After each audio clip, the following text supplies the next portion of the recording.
kutaan amma isiniin jedhe kana nan dubbisa akkas jedha.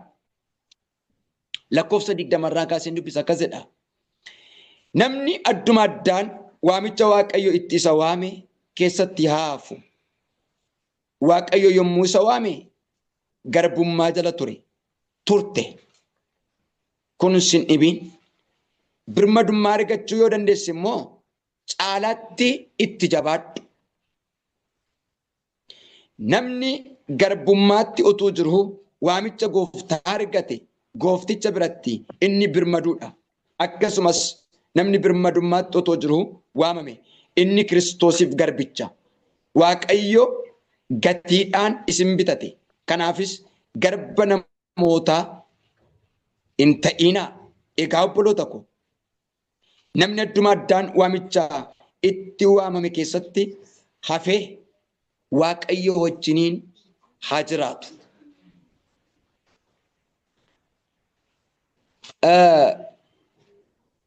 Kutaa kana keessatti Qorontos isa duraa boqonnaa 7 lakkoofsa 17 irraa kaanee gaafa ilaallu jireenya itti Waaqayyo nama waame jedha. Jireenya itti Waaqayyo nama waame jedha.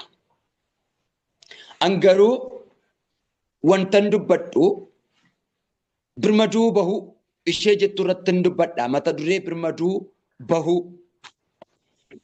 Egaa jireenya kana akka qabaannuuf kan nu waame, jireenya kana fakkaatu kan nus kenne, kan nu waame, kan nu jiraachisu nama ton taane isa lafa kanaaf samii kana uumedha. Inni immoo maqaan isaa Waaqayyoodha. Ameen. Egaa namni adduma addaan waamicha qaba. Inni xinnaa ta'e, inni guddaa ta'e, inni beekaa ta'e, inni wallaalaa ta'e, amanee gara Kiristoositti kan hafe hundumti isaayyuu waamicha itti Waaqayyo isa waame kana qaba. Waamichi lalisee kan biraadha. Waamichi tolasaa kan biraadha. Waamichi akalee kan biraadha. Waamichi koo kan biraadha. Waamichi keessan kan biraadha. Garuu abbaan waamicha kana waame Yesuus Kiristoosi. Haa waamamuyyuu malee waamicha isa itti waamame kana keessatti hafee haa jiraatuudha. Kaan biyyi lafaa waammateera. Kaan seexanni waammateera. Kaan ejji waameera. Kaan dhugaatii waameera. Kaan firri waameera. Isa kana miti Phaawulos kan inni jedhu warra Qorontoosiiti. Boqonnaan 7 lakkoofsi 17 kuni jireenya Waaqayyo waame keessatti hafanii jiraachuu jedha. Maalitti nu waame? Kiristoos. Maalitti si waame? Kiristoos. Maalitti na waame? Anaan Kiristoos. Warra waame kana immoo maal godheera yoo jettanii birmaduu baaseera. Warra waame kana Kiristoos maal godheera? Fayyiseera. Karaa namaa fayyine mini. Karaa raajii abaluu fayyine mini. Karaa beekaa abaluu fayyine miti. Karaa zayitii abaluu fayyine miti. Karaa nama dibata isaa maalii jedhan sanaan fayyine miti. Karaa Yesuus Kiristoos ilma Waaqayyoo fayyine. Haleluuyaa. Warri karaa Yesuus fayyitan. Lusaa kaataa baay'ee magaalaa baay'ee laboosiya. Fayyetta karaa eenyu? Karaa Yesuus. Wangeela Yohaannis keessatti kanaaf Waaqayyo tokkicha ilma isaa biyya lafaaf dabarsee kenne. Isatti kana jireenya qabaatu malee haduu miti, haballeeffamuu miti. Waaqayyo tokkicha ilma isaa kana dabarsee biyya lafaaf kan inni kenne. Inni gara biyya lafaa dhufe kun immoo du'a keessaa gara jireenyaatti nu waame. Salphinaa gara ulfinaatti nu waame. Waan tokko isinittan dubbadha. Isin warra biyyi lafaa waame ton taane, isin warra dhiiga Kiristoosiin waamamtanidha. Ameen. Haleluuyaa. Ameen. Karaa kamiin mini? Gaafa hojii hojjennu, gaafa iddoo tokko dhaqnu, gaafa waan tokko goonu, kana baluutu na waame, kan akkas karaa kana baluutu na saaqe, karaa kana haa ta'u inni gaariidha. Moor garuu waamicha kara fayyina kanatti kan nu waame isa naafsiif jedhee dhiiga isaa lolaase, isa naafsiif jedhee hadhaa nyaate, isa naafsiif jedhee of dhiise. Otoo beekuu akka waan hin beekne, otoo humna qabu akka waan humna hin qabne, otoo ofirraa deebisuu danda'u waan akka ofirraa deebisuu hin dandeenye isa ta'e. Naaf kan dhiige, siif kan dhiige maalitti nu waame? Jireenyatti nu waame. Haleluuyaa. Mee namni tokko isin keessaan jireenyatti waamame haa jedhatu. Jireenyatti waamame. Addunyaa ishee irra caccabdee baddu kanaaf waamamne mini. Makata saka platravana mayala bosia. Suamera Jesus. Jireenyaaf si waame, eebbaaf si waame, mana isaa keessa akkati jiraattuuf si waame. Addunyaa kanarra akka naannofnuuf nu waame mini. Balballi garagaraa jiraachuu danda'a. Nu waamnaanuu balballi nuu baname. Nu waamnaanuu jireenyi lafarraas nuuf kenname. Caalaatti garuu Yesuus Kiristoos birmaduu cubbuu jalaa nu baase. Caalaatti Yesuus Kiristoos birmaduu cubbuu jalaa nu baase.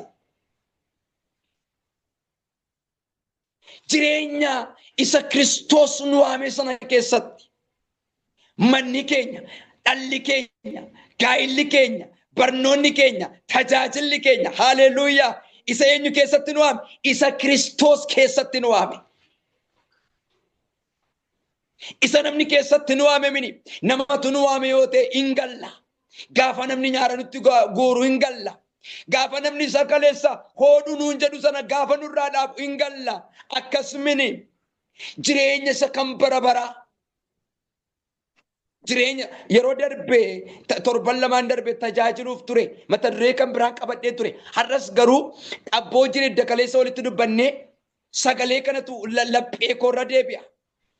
Maqaan Waaqayyoo bara baraan kan eebbifame haa ta'u. Birmaduu ba'uu. Nuyi warra birmaduu ba'edha. Rakkina jalaa, dhukkuba jalaa, wanjoo salphinaa jalaa, gidiraa biyya lafaa keessaa.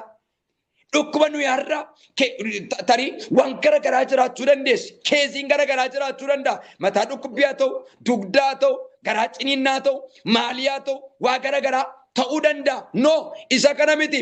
Isheen kun nurraa hin hafne. Ishee kana Waaqayyo nurraa kaasa. Ishee kana Waaqayyo nu biraa hin hambisa. Jireenya isa guddaa, jireenya isa kan bara baraa, eenyuyyuu achi keessaa nu baasuu kan hin dandeenye, eenyuyyuu nu falmuu kan hin dandeenye, nutti falmuu kan hin dandeenye, jireenya isa bara baraatti Yesuus birmaduu nu baase. Ameen. Rakkinni isheetoo jirtu, hammeeffamuu isheetoo jirtu, gadi bu'uu isheetoo jirtu, jibbamuu isheetoo jirtu, hadheeffamuu isheetoo jirtu, birmaduu nu baase Yesuus. Haleluuyaa. Ati nama birmaduu ba'edha. Manni kee mana birmaduu ba'edha. Tajaajilli kee tajaajila birmaduu ba'edha. Gaa'illi kee gaa'ila birmaduu ba'edha. Adeemsi kee adeemsa birmaduu ba'edha. Mul'anni kee mul'ata birmaduu ba'edha. Haleluuyaa. Ameen.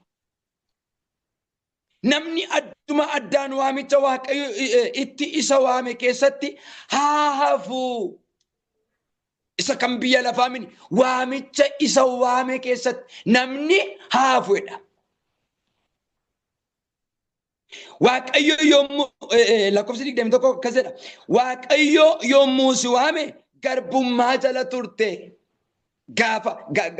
Gaafa Waaqayyo nu waame birmadummaa maali? Birmadummaa cubbuu. Birmadummaa maali? Kan dhukkubaa. Nutti ulfaatee jireenya keenya dadhabsiisee, abjuu keenya dadhabsiisee, mana keenya dadhabsiisee, dhala keenya dadhabsiisee, eebuu mul'ata keenya dadhabsiisee, Kiristoos achi jalaa nu baase. Kiristoos achi jalaa nu fide. Otoonni karaa keenya hin gorre ta'e, otoonni nu hin barbaanne ta'e, otoonni nama nu hin goone ta'e, otoo inni nu waamne ta'e, silaa achitti kana funaafsi ture. Garuu Kiristoos dhiiga isaa dhangalaasuuf dhiiga isaa lolaasuurraan kan ka'e, fannoo gubbaatti ol ba'uurraan kan ka'e, kun hundumti isaa iyyuu dhangala'uu dhiiga isaatiin nurraa miicame. Haleluuyaa. Birmaduu jechuun himee hiikkaa biraan qabu bilisa ta'uu jechuudha. Bilisa ba'uu jechuudha. Beela ammas bilisa ba'uun isheen nuyi wantoota gara qusaa qusii mataa dhukkubbii dugda kutaa garaa ciniinnaatti fayyinu qofaa mini. Gooftaan Iyesuus Kiristoos qiliilee gadi fagoo isa ijji eenyuyyuu argee keessaa nama baasuu hin dandeenye keessaa nu baase. Bilisa nu baasin gooftaan. Nu kaadhimmate mana isaatti nu galchuudhaaf of iddoo isaatti nu fudhachuudhaaf wangeela Yohaannis keessatti akkuma dubbate ani gara abbaa koo nan dhaqa biyya lafaa keessatti immoo rakkina qabdu jabaadhaa ani immoo rakkina sana moo'eera deebi'ee nan dhufa gara abbaa koottan sin fudhadhe. Macaafa faarfannaa keessatti immoo Daawit akka jedhee dubbata ani abdii guutuudhaan Waaqayyoon nan eeggadhe innis natti jedhee iyya koo hin dhaga'e boolla dhoqqee akka suphee nama qabatu keessaa harkisee na baase. Hallelujah. Amen. Akkasuma godheetume waan nuyi keessaa ba'uu hin dandeenye keessaa nu baasetu bilisa nu baase. Waan nuyi keessaa ba'uu hin dandeenye keessaa nu fideetu birmaduu nu baase. Bilisa ba'uu jechuudha. Fayyuu jechuudha. Hiikamuu jechuudha. Egaa erga fayyinee egaa erga hiikamnee isa Kiristoos nu waame sana keessatti hafnee jiraachuu qabna.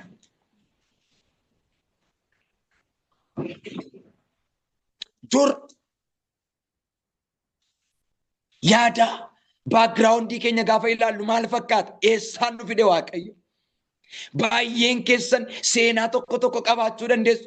Baay'een keessan immoo ganamummaa kaatanii daa'imummaa kaatanii mana qulqullummaa mana Waaqayyoo keessatti warri guddatan jirtu.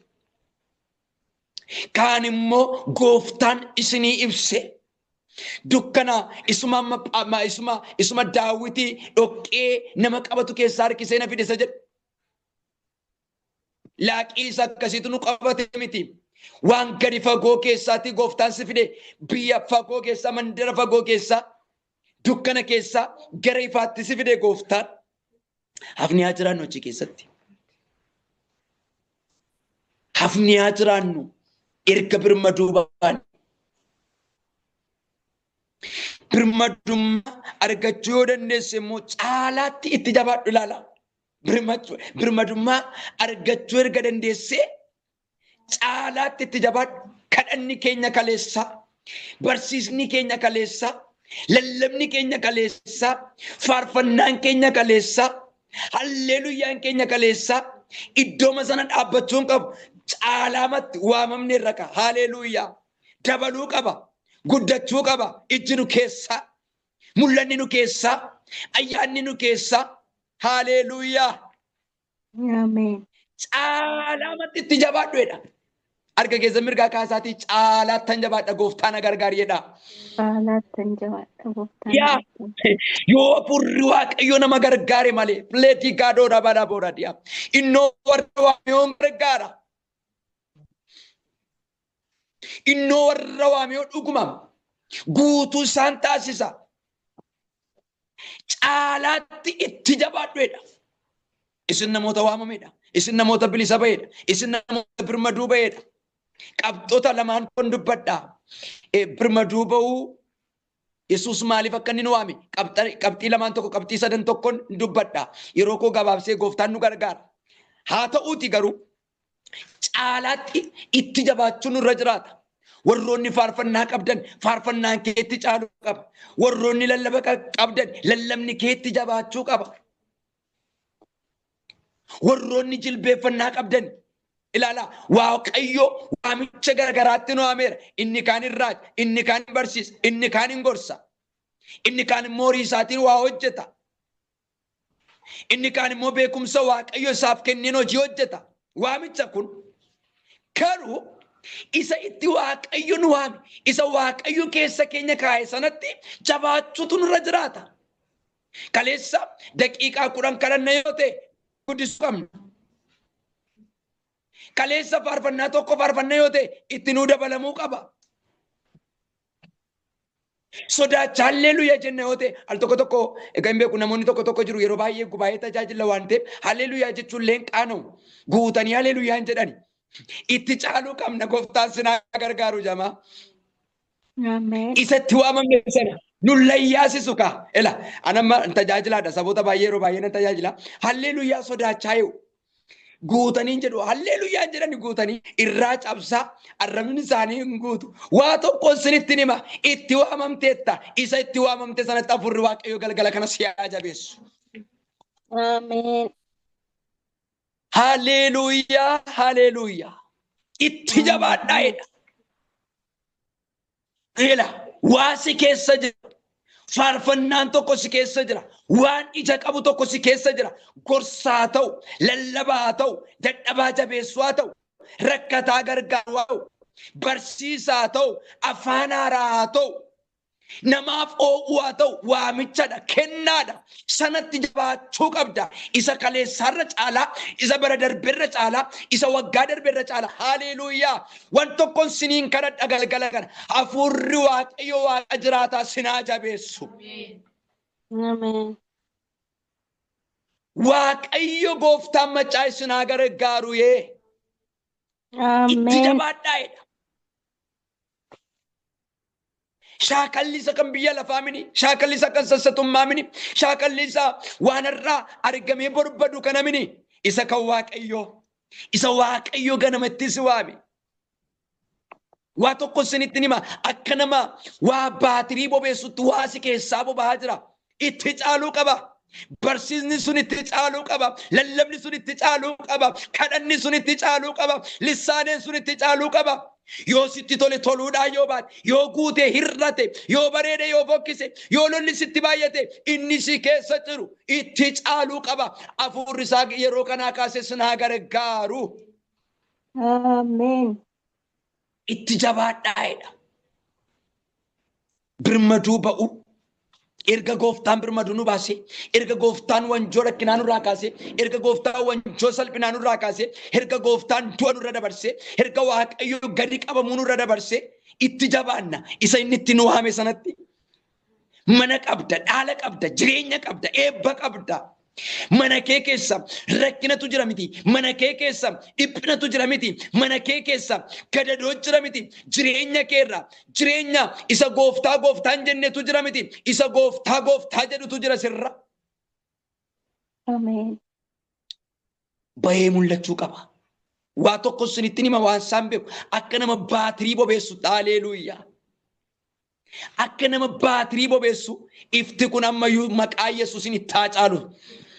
Mana kee keessa, jireenya kee keessa, tajaajila kee keessa. Haleluuyaa. Warra dubbatanii dubbiin isaanii hiika qabu. Warra tajaajilanii tajaajilli isaanii fayyina qabu. Warra barsiisanii barsiisni isaanii dhaloota baay'ee qabu. Warra lallabanii lallabni isaanii deebisuu danda'u. Warra faarfatanii faarfannaan isaanii dhaayiku. Warra afaan isaanii waa hojjechuu danda'u siyaa taasisu gooftaan. Ameen. Itti jabaadhaa jedha. Haleluuyaa. Birmaduu ba'u. Waamicha itti waaqayyo nu waame. Ela obboloota koo abboonesh jeenuunus abboomeetii namoota maqaa keessan asirraa dubbisuu hin dandeenye waan guddaaf nu waame gooftaan. Kan mana keenya qofaa miti addunyaa kanaaf furmaata akka taanuuf nu waame gooftaan. Mandararra darbee, ollaarra darbee, fira keenyarra darbee addunyaa kanaaf ibsaa akka taatuuf si waame gooftaan. Dhiphoon dhaloota kanaa harka keetiin akka inni hiikkatuuf si waame gooftaan. Waamicha qabdaa. Nama waamametu birmaduu ba'e. Haleluuyaa. Ameen. Galanni Yesuus Kiristoos isa jiraataa kanaaf haa ta'u. Ameen. Birmaduu nu baase. Birmaduu bilisa nu baase. Ermiyaas raajii Ermiyaas 29 lakkoofsa 10 gaafa ilaallu waaqayyo akkas jedhe amman saba kana argeera waan ta'eef inni isaan gara biyya isaaniittan isaan deebisa jedhe. Lakkoofsa 11 irratti yaadan ani isaaniif yaade anatu beeka'edha. Yerootti waaqayyo nama waamu, yerootti waaqayyo birmaduu nama baasu, yerootti waaqayyo nama gargaaru. waan nuyi keessaa ba'uu hin dandeenye, waan nuyi xumurree finneenne keessaan ba'u kun rakkoodha. Kun nama dadhabsiisa. Kun mana kootti ulfaataadha. Kun jireenya kootti ulfaataadha. Kun akkaataansaa naafuu rakkoodha. Fira koofiyyuu gaaffiidha. Firri kooyyuu hin beeku. Anuu hin danda'u horii kootiin beekumsa kootiin gaafa nuyi jennu. Sanuma keessaa ofee nu baasa. Sanuma keessaa ofee nu waama. Sanuma keessaa ofee birmaduu nu baasa. Galgala kana maqaa Gooftaa maqaa Yesuusiin birmaduu ba'uun siniif haa ta'u. Ameen.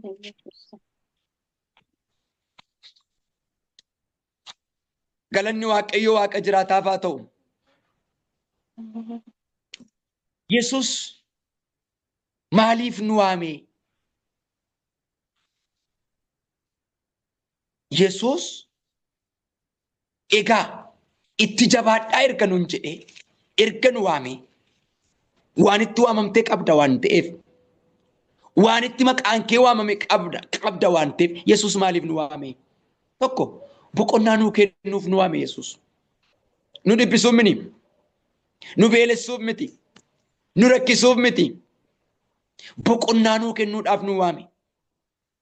Mana keef boqonnaa kennuudhaaf si waame. Dhala keef boqonnaa kennuudhaaf waame.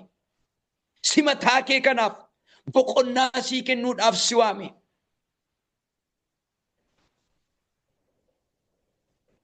Maatiyos boqonnaa 11 lakkoofsa 28 qabadhaa. Yesuus maaliif na waame? Boqonnaa naa kennuuf na waamedha. Yesuus maaliif nu waame isa jedhuuf boqonnaa nuu kennuudhaaf nu waame Yesuus.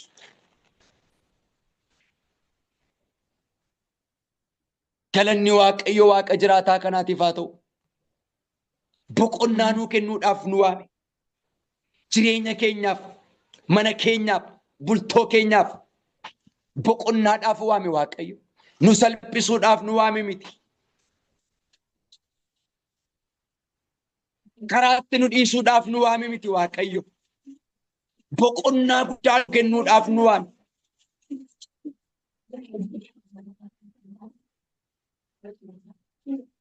Kutaa kana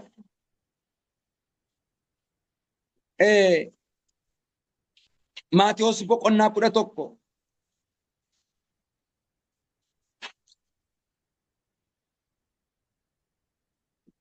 Yesuus itti fufee isin warri itti dhamaatanii dadhabdan ba'aan kan isinitti ulfaatu hundinuu gara koo kottaa ani boqonnaa isiniifan kennaa. Wanjoo koo fudhadhaatii baadhaa ana irraas baraa anoo garraamiidha kanaan gannanuuf deebise boqonnaa lubbuu keessaniif in argattu. Wanjoon koo nama hin dhibu ba'aan yookaan namni anaaf jedhee baatus salphaadha. Boqonnaa lubbuu keenyaaf akka inni kennuuf Kiristoos nu waame. Boqonnaa jireenya keenyaaf akka inni nuu kennuuf Kiristoos nu waame. Isa kanaaf birmaduu nu baase Gooftaan. Namni kamiyyuu yoo Yesuusin ta'e malee, namni kamiyyuu yoo Yesuusin ofirratti moosise malee boqonnaan qabu, fayyinaan qabu, nagaan qabu. Yesuusin namni ofirratti moosise manni isaa nagaa qaba, jireenyi isaa nagaa qaba. Galanni Waaqayyo Waaqa jiraataaf haa ta'u. Kanaatiif qabxii lammaffaa kanan dubbadhu Yesuus maaliif nu waame isa jedhuufi garbummaa cubbuu jalaa akka nuyi baanuuf nu waame. Roomee boqonnaa 6 lakkoofsa 22. Yesuus maaliif nu waame? Garbummaa cubbuu jalaa akka nu baanuuf nu waame. Roomee boqonnaa 6 lakkoofsa 22 qabadhaa. Inni sadaffaan Yesuus maaliif nu waame? Warra dheebotan obaasuuf, warra beelaan nyaachisuuf. Ermiyaas 31 lakkoofsa 25dha. Mata dureen keenya birmaduu ba'uu isa jedhudha. Yesuus birmaduuf maaliif nu waame isa jedhuuf qabxii 3 isinitti dubbadheera. Boqonnaa nuuf kennuuf. Lammaffaan immoo garbummaa cubbuu jalaa akka nuyi baanuuf Roomee boqonnaa 6 lakkoofsa 25 warra dheebotan obaasuuf warra beelaan nyaachisuuf. Ermiyaas 31 lakkoofsa 25 kan akkasiin qabattanan barbaada. Waaqayyo Gooftaan isin haa eebbisu. Eebbifamaa. Isa dhageenya Waaqayyo nuuf haa eebbisu. Nu biraa bokkaatu roobaa jira.